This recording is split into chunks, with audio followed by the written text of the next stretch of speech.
The award-winning It's Movie Time is produced by John DeSando. Listen to the shows and read reviews online at WCBE.org. I'm John DeSando. I'm Hope Madden. This is It's Movie Time. Hope, Florida's gotten a lot of bad press lately. Can we help them out with this new movie called The Florida Project? What's going on with that? It's a great movie. I don't know, it's like a touristy kind of a movie. It's not going to make you go, yeah, I want to go there. Right. It's not going to help out Florida. No, I don't think so. It's a great movie, though. What's the deal? What would make anybody want to go to see this thing? So it's the same writer-director who did Tangerine, 2 years ago. And, if you see movies as often as we do, if somebody, just tell me a new story. And one of the things that I really like about this filmmaker is that's what he does. He is so drawn to populations who never are the centerpiece of a film. And in this case, it's a community of borderline transients staying in a very low rent motel, but they live there. And it's just a fascinating community, but not only because of the incredibly, I think, very naturalistic and powerful performances, but also the Orlando backdrop that he creates. It's such a subversion of just childhood imagery, and the fact that our main characters are all, what are they, maybe 6 or 7 years old? They're about 6 years old. So it's perfect. Yeah, the Mooney is the centerpiece of this little precocious girl, and let me see here, what's her Brooklyn Prince, right? And she and her two girlfriends are actually very good, but they're a couple of things. Yes, in fact, we're right across the street from. Would it be Disney World? What would that be? Disney World. Disney in World, Orlando. In Orlando, and these are. I just mentioned that to somebody the other day, and she said, "Oh, I know those hotels."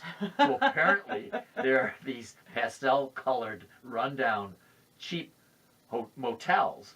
$38 a night, but for these people, this underclass that you're talking about, that's $1,000 a month. I know. This is not. These people are on the borderline, and you think, oh, $38 is cheap, and there's all kinds of activity going on there. But you have the thing for me here is not just the vibrant colors, which are of course tacky and cheesy, but it is the spirit of the kids. I mean, this is the way I was when I was that age, exploring. Sure. Just. Full of the devil. Right. Yeah, absolutely. That's one of the things I really liked about it is that the movie is so non-judgmental. So often if you have a film that focuses on poverty-stricken characters, either they make them out to be particularly noble or, they're judging them in some way. They're judging this mother. And this one is really just observational. And you can see the havoc that the children wreak, but you can see a lot of joy in their lives and also honestly in the lives of their parents, and I've not seen another film that captures it that way. And so right, her mom Helly, I think, is played by Bria Vinate. Anyway, her mother is, among other things, a prostitute. She kind of, it appears she devolves into that. It doesn't look like that's what she does at the very beginning. She was a stripper. What a performance. Oh my God. She's just so fresh and sassy, and in so many ways she is still a child, which is one of the reasons that I think, one of the things I love about it is the really, truly lovely relationship she has with her daughter, which is unfortunately a mother-child relationship. Had it been two sisters, they'd have had the best time. Hope.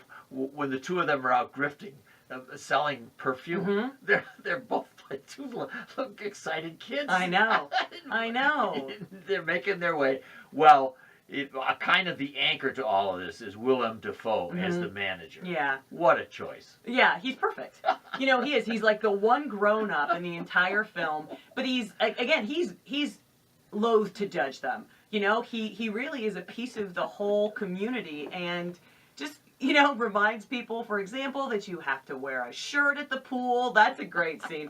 He's just right, I forgot that one. He's this figure of authority, this curmudgeon, but he loves them and they love him, and it's just such but it does get dark, and it takes you in some difficult places, but for the most, and I just think the way that you're right outside Disney World. You're right outside this magical kingdom, and the way the magic bleeds into this population is almost perverse and grotesque, Yes. really, in the way it's just larger than life, and at the same time, they will never have a taste of it. Yeah.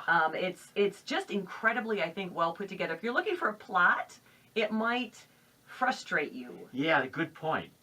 They're really vignettes Mm-hmm. of the kid's experience, but again, that's what I remember when I was a Mm-hmm. kid, Mm-hmm. were these little set pieces all around. There wasn't any real narrative there. Right, right. We spent the day exploring, Yeah. being wild, doing some crazy things, and then coming back. Yeah. Now that was a time when we had no cell phones, Right. so we were on our own. And these kids are. Yes, Yeah. they are. They are. I did. You know, I'm thinking right now. Did I see any cell phones? The moms had them. That's right. The kids did That's not right. have That's them. right. Right. And they get into some mischief, and they also get into some serious trouble.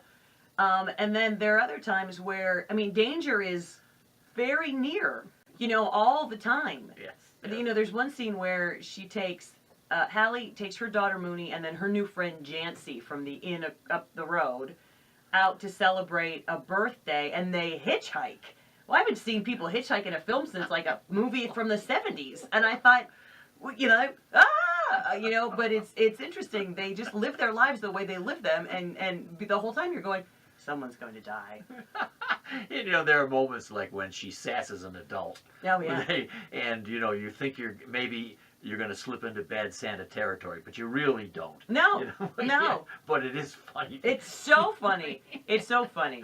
And when the kids are exploring, one of the things, and I'll just say it because it is to me so funny, is they set a whole building on fire. And then, of course, it's spectacle. Right. Right. They didn't do it. They didn't do it purposely. No. No, it's just they're completely unsupervised. And though too, I feel like the next generation, these kids' parents, are so close to their own age that there's a comment being made on that. That Yes. they are also just unsupervised children. Yes. Yes. And not a heavy-handed comment. It's just. No. This is the wildness that comes from never growing up, which again is another perfect story to be told in the shadow of Disney. And getting more serious, when you think about the homelessness theme, they're not homeless, but they're so close Exactly. to being homeless. Yes, they are. And we think of homeless as people begging on the corner. Well, here are people who are on the edge of it, Mm-hmm. who are living in a hotel, Mm-hmm. and you're thinking, well, they're okay. Well, they're not okay. No, no. And yet there are kids here. The beautiful thing that Sean Baker, who is the director, Mm-hmm. another thing he does for me is he opens lyrically, and then he That was moves. one of the best openings. Oh, It was it one has of to the be. best Oh openings. my God! And I love the ending. Yeah, I did too. Very dreamy ending. Mhm. Wow! He moves us to a reality that's painful, Yeah. and he takes us slowly. So we're there just enjoying ourselves, and he has a real gift with the camera, Mm-hmm. as Yeah. he did in Tangerine, Right. when he was just an iPhone. Right. And this one he has 35 millimeter. Right. But boy, we are going with those kids. It's true. Yeah. He really, he develops an adventure, from the point of view of his characters. Yes. In a way that very few directors, I think, have done. Yes, yes. And then he can transition into Defoe's point of view, Mhm. in the sense of how he has to watch over that tinderbox Yeah. of people Yeah. in this place. And it's everything you ever thought about if you had to manage a cheesy motel. This is exactly what's going to happen. And you're gonna pull something down and you find bed bugs. Yes. It's all it's just full of surprises. The washing machines aren't going to work. No. You have to fix them. Right. Oh, the poor guy. And Defoe, who was I think just a great choice. He's still kind of even-tempered. Yeah. And he can't have such a mean-looking face, but he's really quite kindly Yes, here. he is. Oh, he definitely is. Serving as a father figure Mhm. for the kids. Mhm. And then visually, Hope, you got a huge place where they must sell juice that looks like an orange. And Yes, and then there's another place that was the huge oversized wizard, and another, huge oversized ice cream cone for a building. Hope, they passed by something called the the machine gun shop. Yes. Yeah. But you know, it's interesting. I think it's funny the way he transitions visually as the story gets darker. You see something not nearly as tacky and grotesque, but Yes. childlike. You start seeing more of a strip with machine guns and the uglier side of, Yes.